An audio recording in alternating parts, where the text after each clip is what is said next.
Hello friends, you are welcome in Million Concepts of English. आज हम पढ़ेंगे line by line explanation. Poem है ode intimations of immortality from recollections of early childhood. ये William Wordsworth का एक irregular Pindari code है जिसको कॉलियन odd के नाम से जानते हैं। इसका जो अर्थ है इंटीमेशन ऑफ इमोर्टैलिटी, अमरता के संकेत, from recollection of early childhood, शुरुआती बचपन की यादों से। तो ये पोइम जो बेस्ड है वो पुनर्जन्म की जो फिलॉसफी है उस पर बेस्ड है कि आत्मा कभी मरती नहीं है बल्कि रूप बदलती है। तो यही आपकी इंडियन फिलॉसफी है। इस पोइम में हम कुछ एग्जाम पॉइंट्स पढ़ेंगे जो कि इसके एनालिसिस पे बेस्ड है और इसके बाद हम लाइन बाय लाइन एक्सप्लेन पढ़ेंगे। तो इसलिए चैनल को सब्सक्राइब कर लें ताकि आने वाले समस्त वीडियो आपको मिल सकें। और किस प्रकार मेरे पढ़ाने का ढंग है वो आपको इस पोइम को पढ़ने के बाद, वीडियो देखने के बाद पता लग जाएगा। चलिए शुरू करते हैं। This is also known as ode, immortality ode और ग्रेट ओड, यानी कि इन सारे नामों से इस ओड को जानते हैं। जबकि जो पूरा नाम पड़ा ode intimations of immortality recollection from early childhood, ये फुल टाइटल है। इस पोइम में 11 स्टैंजाज हैं जिसके फर्स्ट 4 स्टैंजाज 1802 में लिखे गए और नेक्स्ट 7 स्टैंजाज 1806 में कंपोज होते हैं। और ओड नाम से ये पोइम 1807 में विलियम वर्ड्सवर्थ का पोएटिक कलेक्शन आता है, पोइम्स इन 2 वॉल्यूम्स। इस कलेक्शन में ये पोइम पब्लिश होती है। तीनों डेट याद रखेंगे, 1802, 1806, 1807। इस पोइम में जो स्टेंजास हैं वो 11 हैं और इनको 2 पार्ट में बांटा गया है, 4+7। तो फर्स्ट 4 स्टेंजास में बताया जाता है कि जो सेलेस्टियल पावर है, जो बचपन में दिव्य ज्योति है, वो धीरे धीरे डिक्लाइन हो जाती है। और 4th स्टेंजा जो है वो एक क्वेश्चन से एंड होता है और उस प्रश्नों का जवाब अगले 7 स्टेंजास में दिया जाता है। और कब जवाब दिया जाता है? 1806 में, यानी कि 1806 में 7 स्टेंजास लिखे जाते हैं। अगर हम थीम की बात करें तो ये थीम 2 थीम है इसमें। एक है प्री एग्जिस्टेंस यानी कि पूर्व जन्म, और दूसरी जो थीम है gradual decline in the keenness of imagination from boyhood to manhood. जब मनुष्य बचपन से जवानी की ओर यानी कि पुरुष बनने की ओर बढ़ता है तो उस समय उसकी जो इमेजिनेशन पावर होती है वो धीरे धीरे डिक्लाइन हो जाती है। C.M. बोरा कहते हैं कि जो प्री एग्जिस्टेंस का आइडिया है वो तो इन्होंने एस्ट्री कॉलेज से बारो किया है, और जो डिक्लाइन इन सेलेस्टियल पावर है वो इन्होंने हेनरी वॉगन से बारो किया। बहुत इंपॉर्टेंट पॉइंट है। और हेनरी वॉगन की जो पोइम है भी मेटाफिजिकल पोइट है ये, तो इनकी पोइम है द रिट्रीट। तो इस पोइम से इन्होंने जो डिक्लाइन इन सेलेस्टियल पावर उसके कंसेप्ट को बारो किया है। और इस पोइम में आप पढ़िए द रिट्रीट को, ये कंसेप्ट दिखाया गया है। नेक्स्ट पॉइंट है, बहुत इंपॉर्टेंट है। द पोइम जो है ode intimation of immortality from recollection of early childhood, ये फुल टाइटल नाम से पब्लिश होती है 1815 में। पहले किस नाम से पब्लिश होती है आपको पता होना चाहिए, सिर्फ और सिर्फ ओड नाम से, ठीक है। अब 1815 में जो पब्लिकेशन आता है उसमें ये तो फुल टाइटल आता ही है, साथ में एक एपिग्राफ इसमें जोड़ दिया जाता है, माई हार्ट लीव्स अप, यानी कि रेनबो पोइम से। और इस एपिग्राफ को जोड़ने के लिए जो सजेस्ट करते हैं वो है हेनरी क्रैब रॉबिन्सन। तो वो कौन सा एपिग्राफ है उसको हम अभी देखेंगे, क्योंकि वो जुड़ा हुआ है। ये बहुत ही इम्पोर्टेंट पॉइंट है और अक्सर पूछा जाता है। Point number 9, the poem is an irregular Pindaric ode in 11 stanzas, a kind invented by Abraham Cole and perfected by John Dryden। अब ये इरेगुलर पिंडारिक ओड क्या होता है, जिसको हम कॉलियन ओड कहते हैं। रेगुलर पिंडारिक ओड क्या होता है, व्हाट इज अ हॉरेसियन ओड, इन सारे चीज़ों के बारे में हमने बहुत अच्छी तरह पढ़ाया है। ओड और बैलेड दोनों को एक साथ पढ़ाया। आप उसको जाइए प्ले लिस्ट में देखिए, टर्म्स वाली प्ले लिस्ट में देखिए, वहाँ आपको मिल जाएगा। तो वर्ड्सवर्थ ने जो ये स्टैंजा फॉर्म 12 की है, जो स्टैंजा फॉर्म को कॉपी किया है, वो है जॉन ड्राइडन की पोइम है अलेक्जेंड्रियाज फीस्ट। तो इस पोइम से इंस्पायर्ड होकर के इन्होंने लिखा है, क्योंकि वो फ्रीडम एंड वैरायटी चाहते थे राइम, रिदम में और राइम में। कारण क्या है, आप जानते हैं कि फर्स्ट 4 स्टैंजा तो लगभग बराबर हैं, लेकिन बीच में कोई स्टैंजा बड़ा है कोई छोटा है, और स्टैंजा जो 9th है वो तो बहुत ही बड़ा है, हर स्टैंजा से 2 गुना है। तो इनके जो वो फ्रीडम चाहते थे वो इनको अलेक्जेंड्रियाज फीस्ट से मिली। चलिए अब हम लाइन बाय लाइन एक्सप्लेन करते हैं। तो पहले स्टैंजा फर्स्ट की बात करें, जिसमें जो एपिटैफ जोड़ा गया है, तो ये 3 लाइन का एपिटैफ है जो इन्होंने रेनबो पोइम से जोड़ा है। और किसके कहने पे जोड़ा है ये तो आपको याद ही होगा, हेनरी क्रैब रॉबिन्सन। और कब जोड़ा ये भी आपको याद होना चाहिए, 1815 में। Child is the father of man, बालक जो है, बच्चा जो है, मनुष्य का पिता है। ये बात सुनने में आपको अजीब लग रही होगी, लेकिन है क्या, the child is the father of man. आपने कहावत सुनी होगी, होनहार बिरबान के होत चीकने पात, यानी कि जो पौधा होनहार होता है उसके पत्ते बहुत चिकने होते हैं। तो एक बालक का बचपन ही तय कर देता है उसका बिहेवियर, उसका एटीट्यूड, उसकी एक्टिविटीज़, ये बता देती हैं कि बालक बड़े होकर क्या बनेगा। यही कारण है विलियम वर्ड्सवर्थ ने the child is the father of man कहा है। And I could wish my days to be bound each to each by natural piety, और मेरी इच्छा है कि मेरा जो जीवन है वो बंधा रहे नेचुरल पैटी से। तो नेचुरल पैटी का मतलब है प्रकृति की उपासना से, प्रकृति और मेरा जो संबंध है उसी में मेरा पूरा जीवन व्यतीत हो जाए। तो ये एपिटैफ है। स्टैंजा फर्स्ट यहाँ से शुरू होता है। चलिए स्टैंजा फर्स्ट बात करते हैं।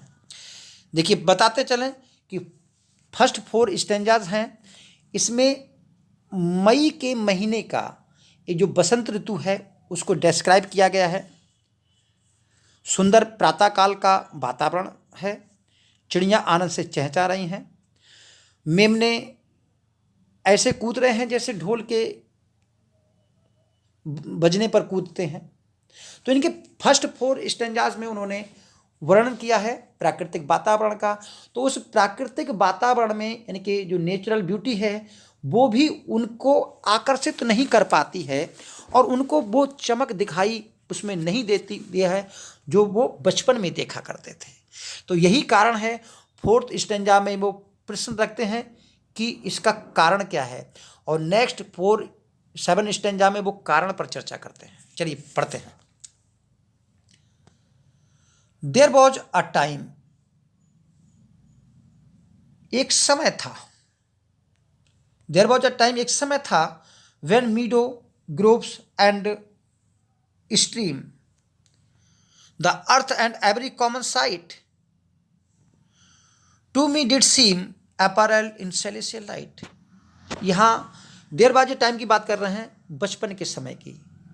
देखिए एक समय ऐसा था जब उनको मीडोज, ग्रुप का मतलब होता है पेड़ों के झुरमुट, और नदियाँ, धरती, और हर चारों तरफ का दृश्य, जो भी कॉमन साइट जहाँ भी देखते थे, to me did seem apparelled in celestial light, मुझे ऐसा लगता था कि पूरी की पूरी पृथ्वी, पूरा का पूरा वातावरण एक सेलेस्टियल लाइट से, दिव्य ज्योति से ढका हुआ है। चारों तरफ दिव्य ज्योति उनको बचपन में दिखाई देती थी। फिर कहते हैं the glory and the freshness of dream, वो चमक ऐसी लगती थी, फ्रेशनेस ऑफ ए ड्रीम, जैसे सपनों की दुनिया हो, तो सपनों की दुनिया जैसे उसमें शान दिखाई देती थी। It is not now as it hath been of yore, अब ये वैसी नहीं है जैसे कि पहले दिखाई देती थी। योर का मतलब पुराने समय में दिखाई देती थी, यानी कि जो दिव्य ज्योति कवि को बचपन के समय दिखाई देती थी, अब वो दिव्य ज्योति वैसी उनको दिखाई नहीं देती। Turn wheresoever I may by night और day, the things which I have seen I now can see no more. जहाँ कहीं भी मैं देखता हूँ, चाहे दिन हो या रात हो, वो चीज़ें जो पहले दिखाई देती थी, जो सेलेस्टियल लाइट बचपन के समय दिखाई देती थी, आई कैन सी नो मोर, अब वो लाइट उनको दिखाई नहीं देती। अगले स्टेंजा में बात करते हैं, the rainbow comes and goes and lovely is the rose, the moon doth with delight look round her when the heavens are bare, waters on a starry night are beautiful and fair। यहाँ कह रहे हैं कि इंद्रधनुष आता है और जाता है, यानी कि ये तो नेचुरल इवेंट है। एंड लवली इज द रोज, और जो गुलाब का फूल है वो पहले की तरह ही सुंदर है। The moon doth with delight, जो चंद्रमा है वो खुशी से चमकता है। Look round her when the heavens are bare, और बिल्कुल गोल दिखाई देता है, चमकीला दिखाई देता है जब आकाश बिल्कुल साफ होता है, बादलों रहित होता है। Waters on starry night are beautiful and fair, और जो झील का पानी है या नदियों का पानी है, जब उसमें रात्रि के समय तारों की परछाई पड़ती है तो काफ़ी सुंदर लगता है। The sunshine is a glorious birth, जो सूरज का उगना है, जो सूरज की चमक है, वो पहले की तरह चमकीली है। But yet I know wherever I go, लेकिन फिर भी मैं जानता हूं, और जहां कहीं भी मैं जाता हूं, that there hath passed away a glory from the earth, कि जो बचपन के समय जो अर्थ में ग्लोरी दिखाई देती थी, प्रकृति की हर चीज में सेलेस्टियल लाइट दिखाई देती थी, वो सेलेस्टियल लाइट क्या है, अब पास्ट अवे हो गई है, अब वो चली गई है, अब उनको सेलेस्टियल लाइट दिखाई नहीं देती। तो उम्मीद कर रहे हैं आपको समझ में आ रहा होगा। नेक्स्ट स्टेंजा देखते हैं, स्टेंजा थर्ड है। स्टेंजा थर्ड देखते हैं। Now while the words thus sing a joyous song, and while the young lambs bound as to the tabor's sound, to me alone there came a thought of grief। चिड़िया जबकि खुशी से चहचहा रही हैं, खुशियों के गीत गा रही हैं। While the young lamp bounds, एक छोटा सा मेमना उछल कूद कर रहा है। As to the Taber sound, मानो कि टैबर नाम के ढोल पर वो नाच रहा हो। To me alone there came a thought of grief, मेरे अकेले के पास एक दुख भरा विचार आया। तो यहाँ पर कह रहे हैं कि प्रकृति में हर चीज़ खुशियाँ मना रही है और मेरे अकेले के पास एक दुख भरा विचार आया। फिर अगले कह रहे हैं a timely utterance gave that thought relief and I again am strong, और एक सही समय पर उस दुख की अभिव्यक्ति ने मेरे दुखों को कम कर दिया। अब मैं पुनः स्ट्रांग हूँ, यानी कि आत्मिक रूप से मैं पुनः शक्तिशाली हो गया हूँ। फिर कहते हैं the cataracts blow their trumpet from the steep, no more shall grief of mine the seasons wrong. जो झरने हैं ढलुआ पहाड़ी से होकर जब नीचे गिरते हैं तो ऐसा लगता है मानो अपनी तुरही बजा रहे हों, अपनी दुधम्बी बजा रहे हों। No more shall grief of mine the seasons wrong, अब मेरा जो दुख है, अब इस आनंदमय मौसम का, आनंदमय ऋतु का जो भाव है उसको अब नहीं बिगाड़ पाएगा। कहने का अर्थ है यदि किसी का शादी विवाह का उत्सव चल रहा हो और आप ऐसे उस समय अपना दुख प्रकट करें तो ये तो गलत होगा। तो यही कह रहे हैं कि चारों तरफ प्रसन्नता का वातावरण है, ऋतु सभी को प्रसन्नता प्रदान कर रही है, बसंत ऋतु है, तो ऐसे में मेरा दुख इस बसंत ऋतु के आनंद को अब और नहीं बिगाड़ पाएगा। अगले कह रहे हैं I hear the Eeco through the mountain throng, the winds come to me from the field of sleep, and all the earth is gay, land and sea। तो यहाँ पर इसका अर्थ देखिए, I hear the echoes through the mountain through, तो यहाँ पर भी through है, मैं इको को सुन रहा हूँ, गूंज को सुन रहा हूँ जो पर्वतों से होकर लौटकर आ रही है। यहाँ बात कर रहे हैं प्रतिध्वनि की, जो गूंज है पर्वतों से टकरा कर लौट के आ रही है, मैं उस गूंज को सुन रहा हूँ। The winds come to me from the field of sleep, हवा धीरे धीरे उस जगह से आ रही है, उन झोपड़ियों से आ रही है, उन कुटीरों से आ रही है जहाँ पर लोग अभी भी सो रहे हैं। And all the earth is gay, land and sea, धरती हो चाहे समुद्र हो, यानी कि जल हो या थल हो, पूरी पृथ्वी जो है प्रसन्नता से भरी हुई है। Give themselves up to jollity and with heart of May doth every beast keep holiday. Give themselves to jollity, लोग अपने आप खुशियाँ मना रहे हैं, ये प्रकृति जो है उनको खुशियाँ प्रदान कर रही है।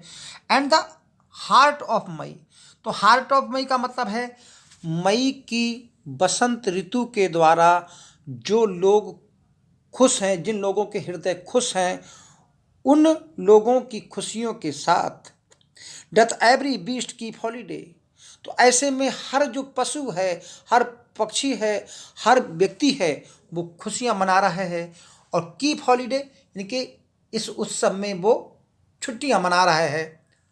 फिर वो संबोधित कर रहे हैं एक शेफर्ड बॉय को, कह रहे हैं दाऊ चाइल्ड ऑफ जॉय, हे आनंदमय बच्चे, साउट राउंड मी, मेरे चारों ओर घूम घूम कर चिल्लाओ। लेट मी हियर दाई साउट, मुझे तुम्हारी जो चिल्लाने की आवाज़ है वो सुननी है, क्योंकि तुम्हारे चिल्लाने की आवाज़ मुझे खुशी प्रदान करती है। Thou happy shepherd boy. अगला स्टेंजा पढ़ते हैं। Ye blessed creature I have heard the call to each other make. तो यहाँ वो उन व्यक्तियों को जो इस मौसम में काफ़ी प्रसन्न हैं, तो कह रहे हैं ye blessed creature I have heard the call ye to each other make. मैंने वो प्रसन्नता भरी आवाज़ को सुन लिया है, उस ध्वनि को सुन लिया है जो तुम एक दूसरे को खुश करने के लिए बोल रहे हो। I see the heaven laughs with you in your jubilee. मैं देख रहा हूँ कि जो आकाश है वो तुम्हारी इस जुबली में, जुबली का मतलब होता है खुशियों का उत्सव, तो तुम्हारे इस खुशियों के उत्सव में आकाश भी हंस रहा है। इसका मतलब है आकाश उस बसंत ऋतु के मौसम में काफ़ी स्वच्छ है और ऐसा लग रहा है कि आकाश उन लोगों की खुशियों में शामिल होकर हंसी ठिठोली कर रहा है। My heart at your festival. तो यहाँ कवि कह रहे हैं कि हे प्रसन्न तम प्राणियों, मेरा भी दिल तुम्हारे साथ है, मैं भी तुम्हारी खुशियों में जुड़ा हुआ हूँ।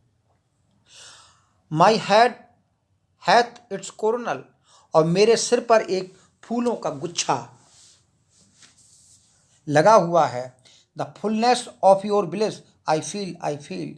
जो तुम्हारी प्रसन्नताओं की पूर्णता है, यानी तुम पूरी तरह से प्रसन्न हो, इस बात को मैं महसूस करता हूँ। फिर अगली लाइन्स में कह रहे हैं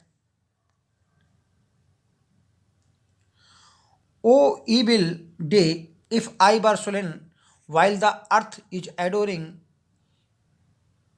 earth herself is adoring this sweet May morning and the children are calling on every side।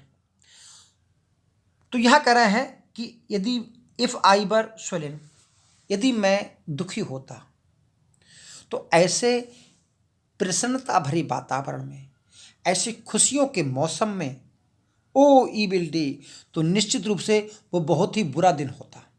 तो इनके ऐसे प्रसन्नता के मौसम में दुखी नहीं हुआ जाता, बल्कि खुशियां मनाई जाती हैं। While earth herself is adorning, ऐसे मौसम में जबकि पृथ्वी स्वयं अपने आप को चारों तरफ सजा रही है। कहने का अर्थ यह है बसंत ऋतु का मौसम है, चारों तरफ फूल खिले हुए हैं, चिड़ियाँ चहचहा रही हैं, प्रकृति में हर व्यक्ति उत्सव मना रहा है। दिस स्वीट मई मॉर्निंग, इस मधुरतम मई की सुबह में, and the children are calling, बच्चे जो है फूल चुन रहे हैं, कॉलिंग माने फूलों को चुन रहे हैं। On every side in thousand valley far and by, दूर दूर तक हर घाटी में बच्चे जो है चुन चुन कर फूल ला रहे हैं। फ्रेश फ्लावर्स, ताजे ताजे फूल। फिर अगले कह रहे हैं while the sun is shine warm, sun सूरज चमक रहा है और उसकी गर्मी जो है वो काफ़ी सुखद है। And the babe leaps on his mother's arm, और एक छोटा बच्चा है जो अपनी माँ की गोद में उछल रहा है। I hear with Joy I hear, तो कह रहा है हे छोटे बच्चे, मैं प्रसन्नता से तेरी आवाज़ को सुन रहा हूँ। फिर वो एक पेड़ की ओर इशारा करते हैं। But there is a tree of many one, कई पेड़ों में से एक पेड़ है। A single field which I have looked upon, एक अकेला पेड़ है, अकेले खेत में जिसको मैं देख रहा हूँ और जिसके नीचे मैं बचपन में खेला करता था। Both of them speak of something that is gone, दोनों इस बात को बता रहे हैं, ऐसा कुछ बता रहे हैं जो कुछ चला गया है। अब क्या चला गया है? At the pansy at my feet, मेरे पैरों के नीचे एक पेंसी का फूल है। Doth the same tale repeat, वही कहानी को दोहरा रहा है। कौन सी कहानी? विदर इज फ्लैट, कहाँ चली गई? द विजनरी ग्लीम, वो दिव्य ज्योति, वो सेलेसियल लाइट कहाँ चली गई? वेयर इज इट नाउ, अब ये कहाँ है? The glory and the dream, वो शान और वो सपना कहाँ है जो बचपन में हुआ करता था। अब जब वो जवान हो चुके हैं तो इस समय वो गायब हो गया है। तो उम्मीद कर रहे हैं ये आपको चारों स्टैंजा समझ में आए होंगे।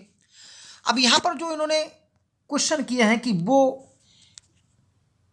जो है विजनरी ग्लीम कहाँ चली गई, और वो शान और वो सपना कहाँ चला गया। तो अगले 7 स्टेंजाज में इन बातों का वो जवाब देते हैं। क्या कहते हैं, तो यहाँ कह रहे हैं our birth is but a sleep and a forgetting. हमारा जो जन्म होता है, जो जन्म है वो एक नींद के समान है, एंड फॉरगेटिंग, और ऐसा है जिसमें हम पिछली बातें भूल जाते हैं। तो हमारा जो जीवन मिला है हमको वो एक नींद के समान है। इसका अर्थ है एक दिन नींद जरूर टूटेगी, और ऐसा है जिसमें हम सब कुछ भूल जाते हैं, यानी कि पिछली बातों को भूल जाते हैं। फिर अगली लाइन में कह रहे हैं the soul that rises with us is our life star. और जो आत्मा हमारे शरीर के साथ जन्म लेती है, जो कि हमारे जीवन का एक तारा है, hath had elsewhere is setting, तो इसका छिपाव कहीं अंत होता है और ये दोबारा हमारे जीवन में सूरज जो है उगता है। यानी कि आत्मा एक सूरज के रूप में हमारे जीवन में उगती है। इसको ऐसे समझते हैं, एक लाइन और पढ़ लेते हैं। एंड कम्थ फ्रॉम अफार, और जो कि बहुत दूर से आई है। तो इस चारों लाइन का अर्थ ये है कि ये हमारा जीवन है जिसमें हमारी आत्मा जो है सूरज के समान चमक रही है, और ये आत्मा हमारे शरीर में आई है। तो इस आत्मा, इससे पहले इसका सेटिंग हो गई थी, ये सूर्यास्त हो गया था और इसने दोबारा हमारे जीवन में जन्म लिया था। और यह आत्मा बहुत दूर से आई है, यानी कि ईश्वर के लोक से आई है, ईश्वर की दुनिया से आई है। तो यही कह रहे हैं कि इसकी दूसरी जगह सेटिंग रही है और इसने हमारे जीवन में आके लिया है। तो ये जो है इंडियन फिलॉसफी है कि जब यहाँ पर जन्म हो रहा है और यहाँ पर सेटिंग हो रही है, ये सेटिंग है, ये हो रहा है, फिर यहाँ सेटिंग होगी, फिर अगले जन्म लेगी, फिर तो ऐसे ही जो लाइफ, जो सोल का लाइफ चक्र है, लाइफ साइकिल है, वो हमेशा ऐसे ही चलता रहता है। आत्मा अमर है और हमेशा रूप बदलती है, शरीर बदलती है। तो ये आपकी इंडियन फिलॉसफी है जिसको विलियम वर्ड्सवर्थ बात कर रहे हैं। अगले कह रहे हैं, फिर कह रहे हैं जो आत्मा हमारे साथ आती है नॉट इन एंटायर फॉरगेटफुलनेस, पूरी तरह से भूल कर नहीं आती, यानी कि अपने साथ पुरानी स्मृतियों को लेकर आती है। एंड नॉट इन अटर नेग्डनेस, और पूरी तरह नग्न होकर नहीं आती। ऐसा नहीं है कि बिल्कुल पुरानी यादें उसमें ना हो। क्या होता है, but trailing clouds of glory do be come from God who is our home. जब हम ईश्वर की दुनिया से, भगवत की दुनिया से हम जब इस दुनिया में आते हैं, तो trailing of clouds of glory, तो उस स्मृति की जो शान होती है, चमक होती है, वो भी हमारे साथ इस दुनिया में आती है। और हम ईश्वर के घर से आते हैं जो कि हमारा घर है। फिर अगले बता रहे हैं, जब हम ईश्वर के घर से आते हैं तो heaven lies upon us in our infancy, तो हमारे बचपन में जो स्वर्ग की यादें होती हैं, जो स्वर्ग की स्मृतियां होती हैं, वो लाइस मीन बनी रहती हैं। Shades of prison house, prison house कहा है इन्होंने इस शरीर को। तो इस शरीर में जो आत्मा बसती है, वो आत्मा के लिए ये शरीर प्रिजन हाउस है, यानी कि जेल के समान है। और इस जेल की जो शेड्स हैं, परछाइयाँ हैं, begin to close upon the growing boy, जब बालक धीरे धीरे बड़ा होता है तो ये परछाइयाँ जो हैं उन यादों को क्लोज कर देती हैं, उन यादों को धीरे धीरे कम कर देती हैं। But he beholds the light, लेकिन कम तो हो जाती है, लेकिन फिर भी कह रहे हैं but he beholds the light and whence it flows, जहाँ ये बहती है, जहाँ से ये लाइट आती है, फिर भी वो उस लाइट को देखता है। He sees it in his Joy, वह इस लाइट को, इस दिव्य ज्योति को अपने आनंद के समय देखता है। तो ऐसा नहीं कि वो जिंदगी में कभी उस लाइट को नहीं देखता है। तो कहाँ कहाँ देखता है, इस बात को अगली लाइन में बता रहे हैं, कह रहे हैं the youth who daily farther from the east. East का मतलब है अपने पूर्व जन्म से, यानी कि बचपन में जो पिछले जन्म की स्मृतियां होती हैं, जवानी में उन स्मृतियों से धीरे धीरे व्यक्ति दूर होता जाता है। फिर कह रहा है must travel still is nature's priest and by the vision splendid is on his way attended. तो जैसे जैसे वो अपने जीवन के मार्ग में बढ़ता जाता है तो वो उस दिव्य ज्योति को अपनी कल्पना शक्ति के द्वारा प्रकृति में देखता है। अब वो प्रकृति का पुजारी बन जाता है, तो वही दिव्य ज्योति जो उस समय स्मृतियों में रहती थी पुरानी, अब वो उस दिव्य ज्योति को कल्पना के माध्यम से प्रकृति के प्रत्येक कण में देखता है। अगले कह रहे हैं तो उस दिव्य ज्योति की ट्रांसफर हो जाती है प्रकृति में। अब लास्ट की 2 लाइनें बहुत ही इंपॉर्टेंट है, बहुत ही इंपॉर्टेंट है। देखिए एट लेंथ, तो एट लेंथ माने काफ़ी लंबे अंतराल के बाद, यानी कि जब वो बचपन से जवानी में पहुंच जाता है, फिर और प्रौढ़ावस्था में पहुंच जाता है, man perceives it dice away. तो मनुष्य ऐसा अनुभव करता है इट डाइस अवे कि ये जो सेलेसियल लाइट है वो धीरे धीरे समाप्त हो जाती है, एंड फेड और धुंधली पड़ जाती है into the light of common day. जो कॉमन डे का मतलब है जब इंसान इस सांसारिकता में बस जाता है तो इस सांसारिकता के प्रकाश में वो दिव्य ज्योति जो सेलेसियल लाइट है वो धीरे धीरे धुंधली हो जाती है और एक समय बाद पूरी तरह गायब हो जाती है। उम्मीद कर रहे हैं ये भी समझ में आया होगा। अब 6th सेशन जब पढ़ते हैं, इसमें विलियम वर्ड्सवर्थ कारण बता रहे हैं कि एक और कारण है जिससे व्यक्ति जो है उस सेलेसियल लाइट को धीरे धीरे भूल जाता है। क्यों? क्योंकि उसको भुलाने में प्रकृति भी एक कारण बनती है।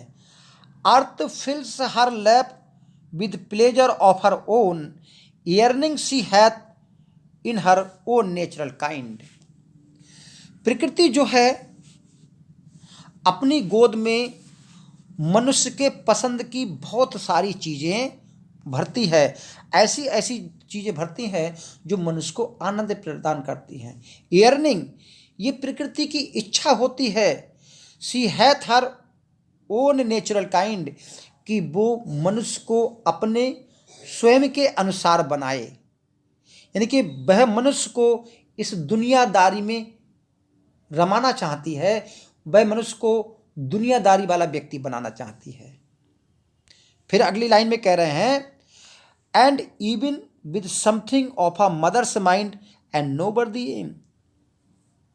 और प्रकृति के मन में कुछ ऐसी बात रहती है जो एक माँ के मन में होती है, एंड नो अनवर्दी एम।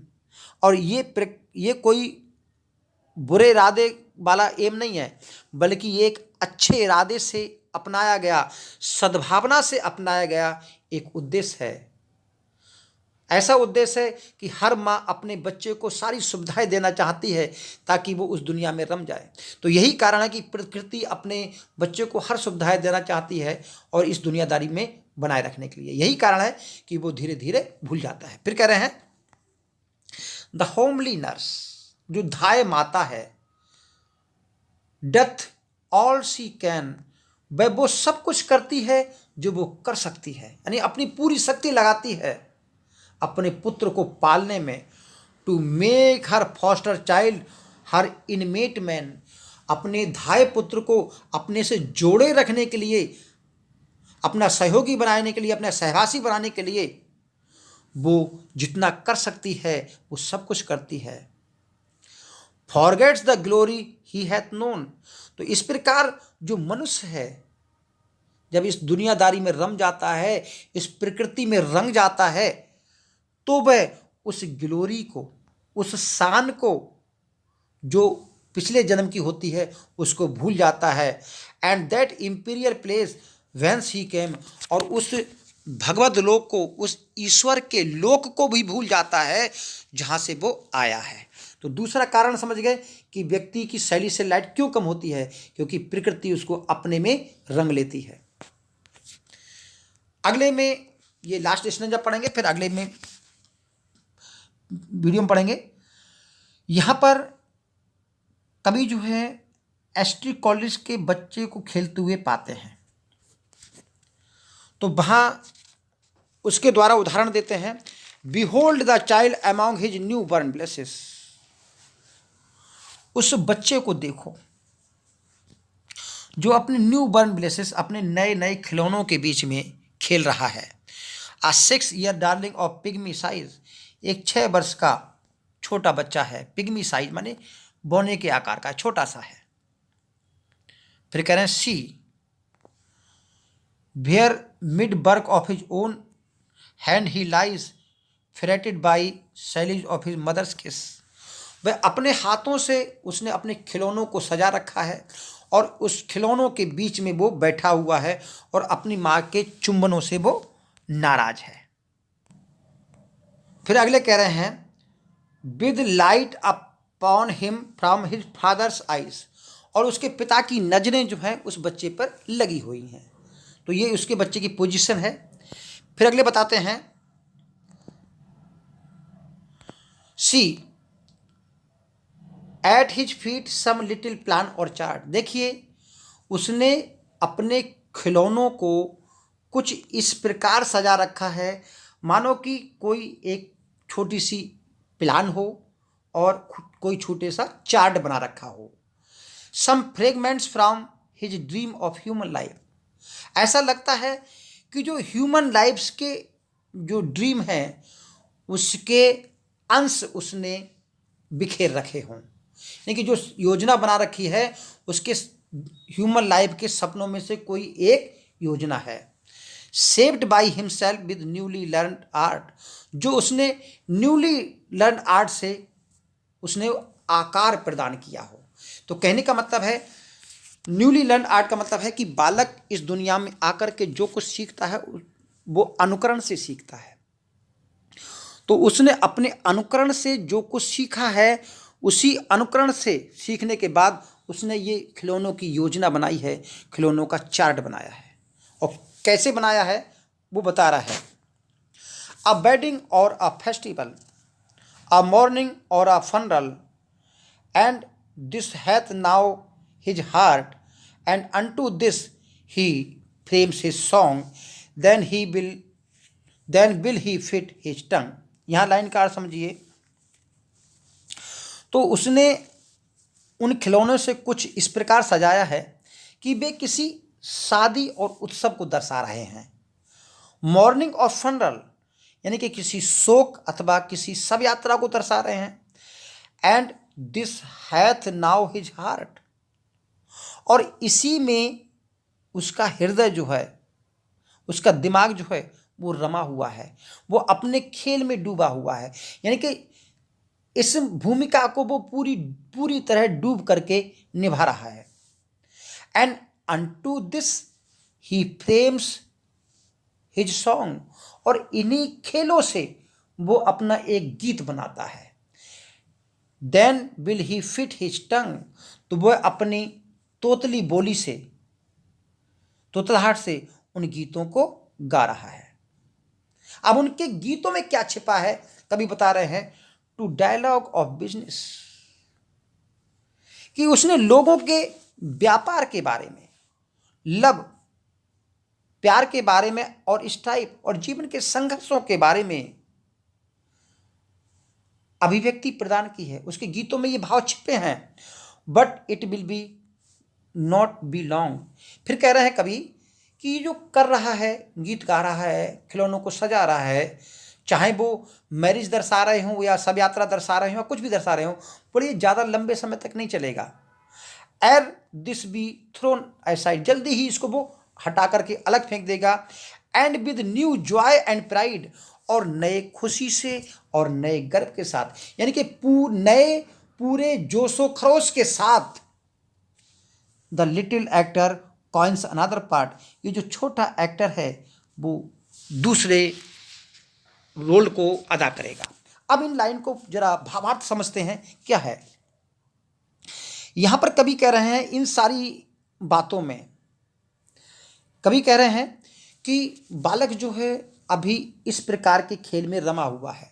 तो कहने का अर्थ है, अगर बालक को हम एक एक्टर मान लें तो वो इस समय ये एक्टिंग कर रहा है, थोड़ी देर बाद ये एक्टिंग करना बंद कर देगा। अब वो नए रोल को पूरे नए जोश के साथ शुरू करेगा। अब देखिए कैसे, जिसे आपने देखा होगा कि ये दुनिया जो है रंगमंच है और यहाँ पर हम आए हैं तो हम केवल एक्टर मात्र हैं, हमको अपना पार्ट अदा करना है, फिर चले जाना है। फिर यही कह रहे हैं, the little actor cons another part. ये छोटा एक्टर कोई दूसरे पार्ट सीखेगा, करेगा। Feeling from time to time his humorous stage, जो उसके बचपन का स्टेज है, जिसको ह्यूमरस स्टेज कहा गया है, उसमें जो भी समय समय पर नए नए रोल आएंगे वह उन सारे रोल को अदा करेगा। विद ऑल द पर्सन्स, वो सारे पात्रों का रोल करेगा। डाउन टू पाल्सीज एज, जो उसके बुढ़ापे तक उसको लेके जाएगी। तो यहाँ पर कह रहा है, बचपन का उदाहरण दे रहा है, केवल बचपन को एक्टर कह रहा है। कहने का कारण यह है कि हम जब बचपन में आते हैं तो एक एक्टर का काम करते हैं, जब बड़ा होते हैं तो हम दूसरे एक्टर का काम करते हैं, और बड़े होते हैं और एक्टर काम करते हैं। कहने का मतलब हम जीवन भर एक रोल ही अदा करते, एक भूमिका ही अदा करते रहते हैं।